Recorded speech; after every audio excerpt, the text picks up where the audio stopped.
I'm on a plane going to Pittsburgh, and I hear this guy behind me go, "You're Doug Flutie?" I go, "Yeah, yeah." Who are we going to pick? Who are we going to take? I go, who's we? And I turn around, he's head to toe San Diego Chargers gear. Right. And I go, one of your former teams. Yay. And I look at him, I go, well, who do you think? And he's like, well, obviously we got to get a guard. I go, obviously, yeah, of course, we all know that. So, I mean, these people are so into it. And you talk, the draft, 800,000 people going in. And I happened to step on stage with Roger Goodell. It was the day before the draft, and we were doing a thing. And I whisper in his, I go, I don't know how you did this, but you turned the draft into a made-for-TV event, and this is ridiculous. Why do you think he's making $50 million a year? So? The NFL draft has surpassed Times Square on New Year's Eve for foot traffic in an area. Like, it is incredible how it's happened. By the way, the answer to the question of your Chargers friend, Akeem Mesidor, defensive end, University of Miami. Canadian guy.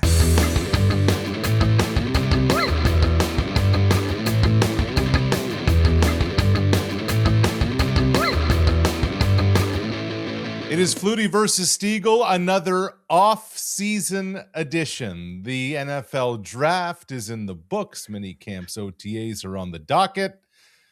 It seems like the dust has settled in LA after the Simpson pick. We're going to get into it with our quarterback and our receiver. That is Doug Flutie. Here is Milt Steagall. Flutie versus Steagall is powered by Ozune. Fellas, it is May, and we're talking football. I don't know when this happened, that the NFL became a 365-day-a-year league, but it's become a 365-day-a-year league. It's every day something is happening. It's free agency. It's the draft.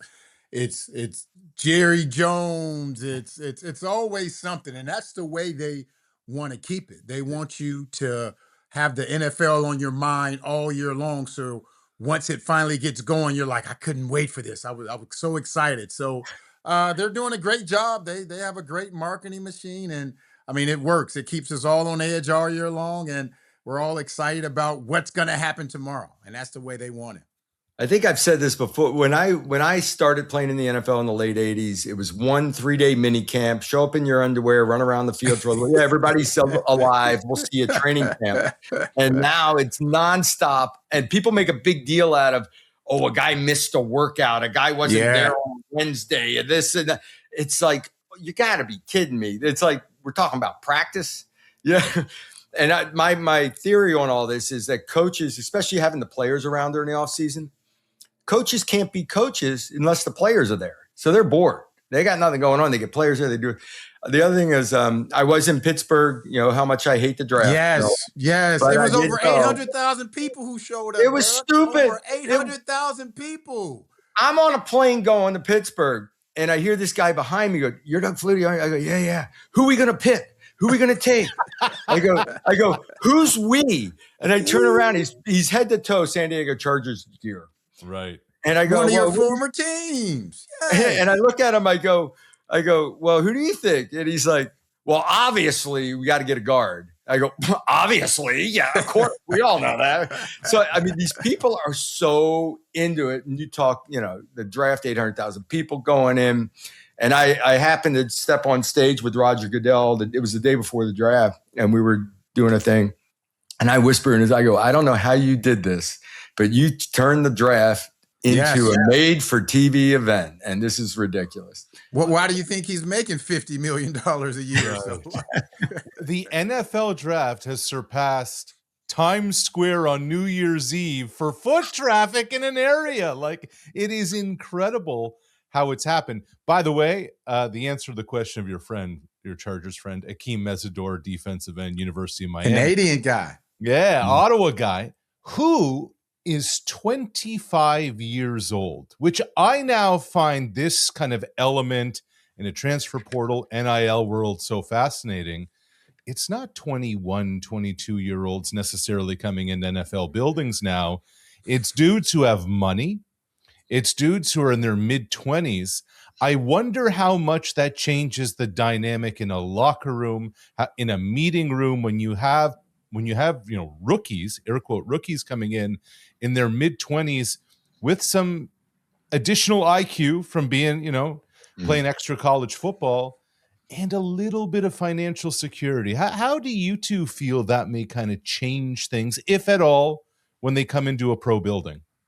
Milt? You know what? I don't think it changes anything, and I say that because, I mean, especially the guys who are drafted early, they would have gotten money regardless. So they would have, once the moment they declared for the draft, a lot of times their agents are giving them money because they know they're going to get it back. So I don't think it changes much. You're still dealing with some guys who are going to come in and bust their butt, and guys who aren't. Let's be honest. You have some guys who come in and they just settle. They think they made it, and that's a big reason why you have a lot of guys who are drafted early and they become bust because they don't put in the work. So I don't think it changes anything. Yes, you would want a guy who comes in who's seasoned, as you mentioned, 25 years old, who's able to come in and contribute right away. But I don't think it's any different than the guy who's 21 who's coming out, because those guys have been playing in college and they have no idea, no clue what they're getting into. So I don't think anything is going to change as far as that goes. I just think maybe a little more maturity level coming in. Not as many guys that are in awe of the situation and the money and having it in their pocket because, they've had a taste of it already. But there are some young guys, and I saw them on draft day, that the way they carry themselves, we talk about Pavio, is it? Their quarterback. Yeah. I mean, just the demeanor of being immature and all that there's fewer of those type of situations. That's the only difference. The other thing is the career longevity is, a 10-year career, you're talking 35 years old instead of 31 years old. So maybe some of the career records are safe now. Not if they start getting to the 17 already. Not if they get to 18 games. I mean, that changes everything. Yeah.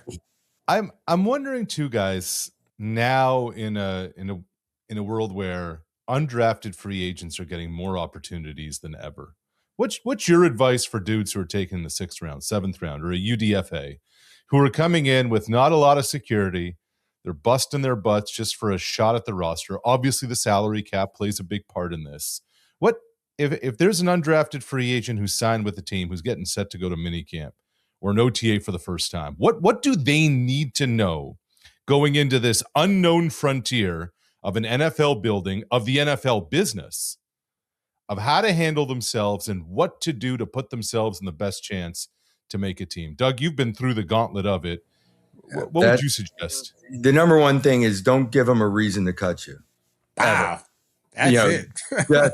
You are there early. You're there late. You're the hardest worker. First one on the field, last one off the field, asking questions, asking for just to let them know you are serious. Wes Welker was a free agent signing for us in San Diego, and we all saw his athleticism. He didn't get a snap in OTAs. He didn't get a snap in mini camps. He was camp legs. He was a guy over here. And we all saw his athleticism, what he could do. And he just kept, taking his mental reps, being ready. They were going to cut him after the first preseason game. Instead, he got in for the last 2. And Dave Dickinson was his quarterback. He's in the last 2 minutes of the game, catches 4 or 5 balls and returns a punt for a touchdown. They got to keep him another week. So when your opportunity shows, whether it's a rep in practice or if it waits as long as you have to mentally prepare harder than the other guys. Well, I know this firsthand, being a free agent, and this is when they had 12 rounds. And I asked the receiver coach, a guy named Richard Williamson, asked him the first day, what's going to give me the best opportunity to make this team? He said 2 things, be in the best shape possible. I mean, I'm always in great shape, so that wasn't a problem. And he says, know every single route on every single player, every single skill position. So I knew what every single skill position was doing on every single route. So if someone went down, if they needed to replace someone, I could go in. I knew what the running back had. I knew what the tight end had. I knew whatever receiver was in. I knew every single position on every single passing play. So that allowed me to replace guys. If someone was Nick, if a veteran was taking a veteran day, I was able to step in, and that impressed the coaches. I did that in practice because a lot of people think you make the team in the game. You only get so many opportunities in the game. You got to show them that you can do it in practice. When they see that on a consistent basis, that's when they give you an opportunity. So that's the best advice I could give to guys. Know more than what you need to know. And try to stay healthy as possible, but know more than what you need to know. So if they need someone to fit in there, you're able to do it. You know, it's amazing. It's a multi-billion-dollar enterprise. And, you know, I've been following the Vikings my whole life. Adam Thielen ends up playing 13 years in the NFL as an undrafted free agent. And he made a bunch of Pro Bowls and he made a bunch of money. But Thielen, the only reason he got an opportunity to even go to a mini camp and a training camp is because the Vikes back in the day had training camp at Mankato State, where he went to school. Which is where he went. They were saving on a plane ticket. And so here you have these franchises worth $6, $7, $8 billion. And yet, and Thielen's point was, I didn't drop a ball. I knew I couldn't drop a ball. I knew I couldn't have an assignment bust. Yep. And as Milt just pointed out, whenever they slotted me anywhere on the field, I knew I had to go there and perform. And that's for the guys, you know, 6th, 7th round undrafted free agents. Doug, I now wonder about Ty Simpson. You know, 13th overall pick, comes in. The Rams wanted him. They put on an act thinking they were trying to show Matthew Stafford respect the night of the draft when they announced the pick. But now Ty Simpson comes in, and everybody knows he's here to be Stafford's heir apparent.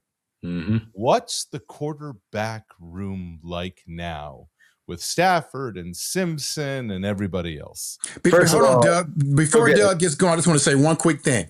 Yeah. The Rams didn't want him. The GM, Les Snead. That's who wanted him. I'll get on to that, but go ahead, Doug. I just wanted to mention that. Okay.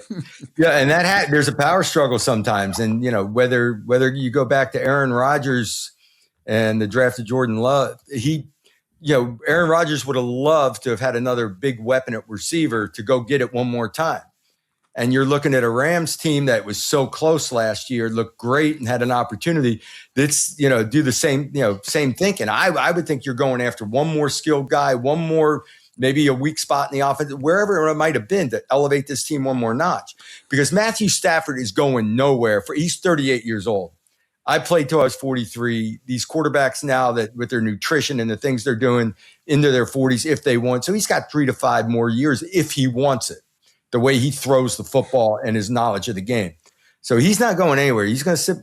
Ty's going to sit the bench and watch and get ready and when the opportunity comes. But the quarterback room itself, it's not an issue. I mean, and Matthew Stafford is not threatened by this situation at all. No, he knows he's the number one. He especially coming off of last year, and he'll help Ty. He'll go bring him along just in case there's an injury. He wants that guy ready to go and be able to step in and not miss a beat. Yeah, nope. For me, and I know the Rams are saying this was the guy they wanted. Like I mentioned, I think this was the guy Les Snead wanted. He has a relationship with Ty's father, Jason, who's the head coach at UT Martin. A relationship that's so strong that when Ty was thinking about coming out, they actually went and talked to Les and said, "What should we do?" And there's rumors coming out that they said, "Oh, don't worry about it. We're going to draft him." So this wasn't the guy that Sean McVay wanted. The way he looked, he wanted a guy who was going to help this team out next season. This team was basically one play away from going to the Super Bowl. They could have got an edge guy. They could have got another receiver, as Doug mentioned. They could have got They could have got anything. Ty Simpson is not going to help this team out. Yes, he may be the quarterback of the future. He may not be. He only played 15 games in college.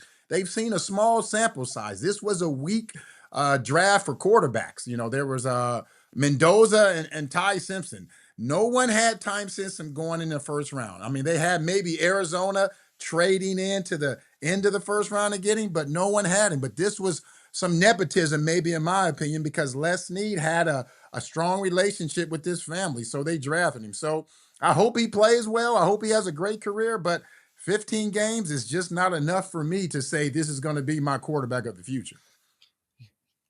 15 games in an era where these kids have played 6 years of college football and bounced all over the place to start everywhere.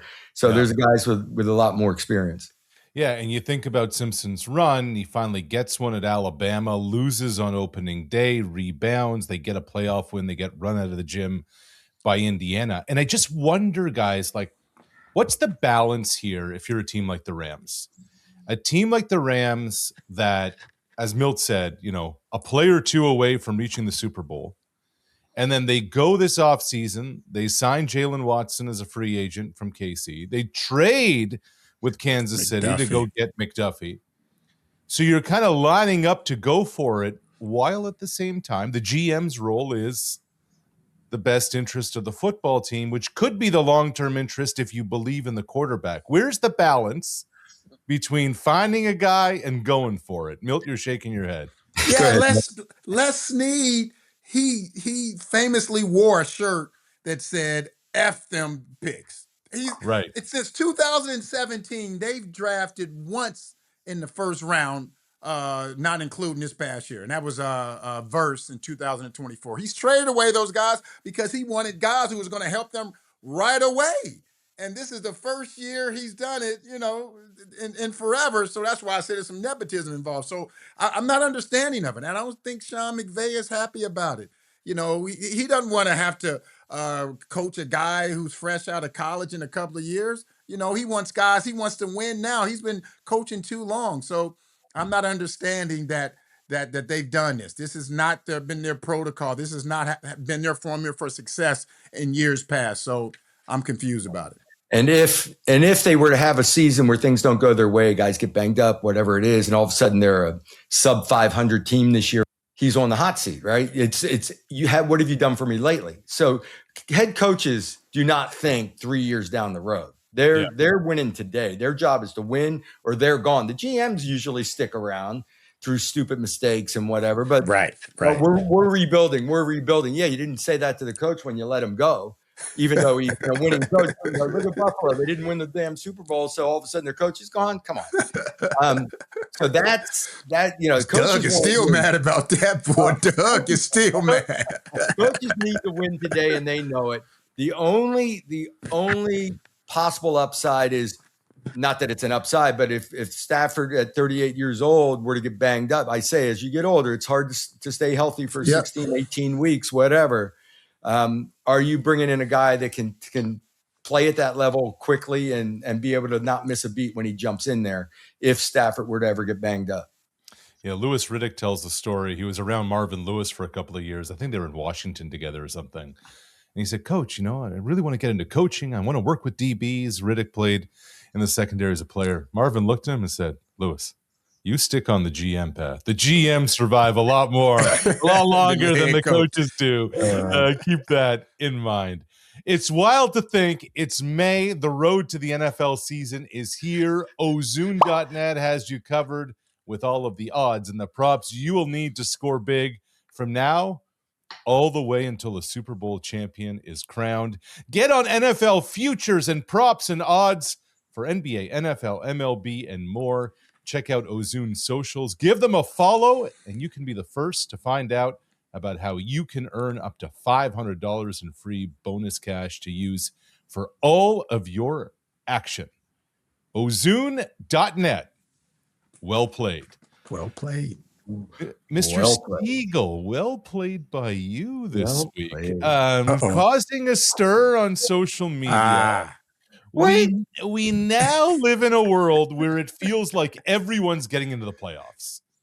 Like we're expanding regular seasons. We're expanding playoffs. Like I covered baseball for a long time. It used to be the hardest league to get into the postseason. Now everyone's playing in October. The NFL is expanding their wild cards, etc. North of the border, last week, the Canadian Football League announced that 8 of its 9 teams will now qualify for the playoffs beginning in 2027. You two both had Hall of Fame careers in Canada. Milt, Doug, I'll send it over to you. Milt, let's go first because you created the storm out there and you went viral. Yes. You know what? I'm all for it. I'm all for it. I'm all for it for a couple of reasons. You think about it, and I know people are saying this waters down the regular season because it means nothing when 8 of the 9 teams make it. But you know what? It gives every team an opportunity to keep playing hard. You think about it late in the season, sometimes when teams know they're out of it, they stop playing hard, the fans stop showing up. But now you have an opportunity to still get in the playoffs. And if your fan base knows that, they're going to keep showing up. They're going to keep supporting you because all you need to do is get in the playoffs. Because once you get in the playoffs, anything can happen. I know that firsthand. My first Mhm. Grey Cup in 2001, the team who beat us, Calgary Stampeders, finished 8-10 that season. And they needed to beat us the last regular season game to get in. They got hot. They rolled that all the way to the Grey Cup and they won it. And also another thing, these owners, and I don't know how many people know this, but there's 7 of the 9 teams, the owners lose money every single year. And it's been that way for a long time. They're not going to continue doing the same thing over and over again if it's not working. So they need to see changes. This is another possible way for them to make some money. And so it's a good thing. I know a lot of people aren't excited about it. They aren't happy about it. They're used to having their CFL served up to them a certain way, and now it's not that way. But hey, things have to change. This league needs to grow. The owners want to start making some money, and this is a way they think they can do it. So let's give it a chance. Let's see what's going to happen. I'm sitting here, the wheels are spinning. I'm trying to figure out, okay, 8 out of 9 teams are going. So one team gets eliminated. So That's I'm it, sitting there Doug. going. That's it. By week, let's say it's an 18-game season. By week 10, there's 4 teams that already know they're going to the playoffs. By week 15, do you rest half your squad to be healthy? Do they start sitting guys out? I don't know. It just, you're still going to be fighting for home field advantage. You want to play at home. You're fighting for positioning, Doug. You're fighting for positioning. I get that, but I don't know what can of worms this might open. But I can picture guys sitting out the last couple of weeks to get healthy and going for playoffs. 8 out of 9. It just on the surface doesn't look good. It just looks, on the surface like, why are we even playing? I fully understand your point there, Milt, though. That CFL exists on ticket sales. They try to sell enough. They got to sell enough tickets to make payroll, to pay expenses, and get through it. And maybe this is a way to do it, for 1 or 2 more teams through the end of the year. So what happens to the 9th team? They get relegated. They get like in soccer. They go play St. John. They join U Sports. Yeah, they get relegated. It won't be a good look for that team who doesn't make it. It will not be a good look, especially that first year in 2027. But you better be a first-year head coach if you're finishing 9th. Oh my goodness! Because you may not be a head coach much longer if you finish 9. Yeah. But there's other rule changes that are coming into play this year and next year. I mean, it's just you have to evolve. You have to try to attract a crowd that you don't have. So to do that, you have to do something different because what you've been doing hasn't been working. Yes, the league has come a long way, especially when Doug started in early 90s and when I started, in the mid. Now, this league has come a long way, but it still has a long way to go. And as you mentioned, this league depends on fans showing up to the game. It's not like the NFL. The NFL doesn't need fans to show up because they have the TV contract, they have the streaming services. In the CFL, if the fans don't show up, it's not a league. There's nothing there. So these owners have to do something to get more money in their pocket. If I'm an owner, I don't care how much I'm worth. If I own a team and own a business and it's continuously losing money each and every year, do I want to continue owning that team? And there's not like there's a bunch of people lining up to own a CFL team. So something different has to happen. Okay. Even when they sell a franchise, it's inflated numbers to appear like it was sold. CFL basically, they give a franchise away to the next guy, and he assumes the debt and tries to pull it out. Yeah. Yeah. So when we relegate a team, the Calgary Dinos get to move up into the CFL. So like this is the wisdom from both of you, having spent all those years in the league and now understanding the business of it. Let's rewind the clock. You're 24, 25 years old. You're a player in that locker room. And they're saying, hey, 8 out of 9 teams make it. Are you upset about that? Or are you happy that, hey, we got a shot no matter what? Yes, dude, we got a shot. We got a shot to get some extra playoff money. We got a shot. Yes, it's a shot. Now, I'm sure some of the teams who are the better teams aren't too happy about it because now their road gets more difficult. Where before, and I mean, interrupt you. Sorry about that, Doug. The teams who were first in the West or the East, all you had to do was win one game and you're in the Grey Cup. That's not the case anymore. You have to win at least 2 games now. You have to win at least. So the road is a little bit tougher now. There's more games. But think about it. If you're at the bottom, if you're the bottom 2 teams, you have to win 3 games on the road to get in. And if you're able to do that, you deserve to get in the Grey Cup. You deserve it. You put the right 3 games together, you win it all. And that's the way it's going to go in bottom line of it. But I just, that 8 out of 9 does not look pretty to me. You know what? Real quick, you know what I equate this to, and it's not on the same level. I think what I'm about to talk about is the greatest spectacle in sports right now is March Madness. March Madness, you have some teams from Upper Mississippi College who get in, and they get the opportunity to play Duke or Kansas or North, and every now and then they'll beat one of those teams and they'll go on and they may make it to the Sweet 16 or sometimes they may make it to the Final Four. You don't know. That's what I'm going to equate this to. You know, teams get hot later on in the year and sometimes they don't get hot enough to make the playoffs, but now those teams are going to have that opportunity where you may have a team who was hot earlier in the year. Say they started off 11-1 or whatever, then they go on a 6-game losing streak. That team's going to get in, but that other team that started off bad and went on a winning streak later on is going to get in also. So that's what I equate it to. And just give it an opportunity and give it a chance. And we're going to see how it plays out because it's going to happen. It's starting fresh. Once you hit the playoffs, it's all clean slate, start fresh, anything can happen. What is going to be the worst record ever to get into the playoffs? 5-win teams will get in. Yeah. If you look back the last 2-3 years, the teams that finished with 7 and 8 wins have been, 5-6 win teams in an 18-game season. And it's going to be a tough gauntlet to win. If you win 5 out of 18, it's tough to then go win 3 in a row. But so often, it's not the best teams that win a championship, right? It's the team that gets hot.